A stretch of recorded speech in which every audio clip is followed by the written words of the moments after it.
Osmo Mobile 6 firmware update. How to update. 1. Make sure your smartphone is connected to the internet. Mount your smartphone correctly to the gimbal. 2. Ensure there's enough battery. The system status indicator is solid yellow or green. Launch the DJI MIMO app and connect to the gimbal Bluetooth.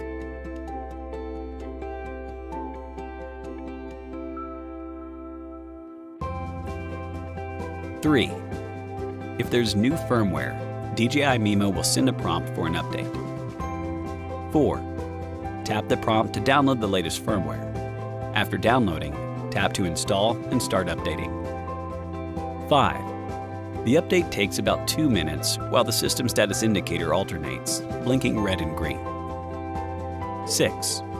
After the update, the system status indicator turns solid green, and the DJI MIMO app sends a prompt for a successful update. Update reminder. If the update fails, restart and connect the devices, and try again.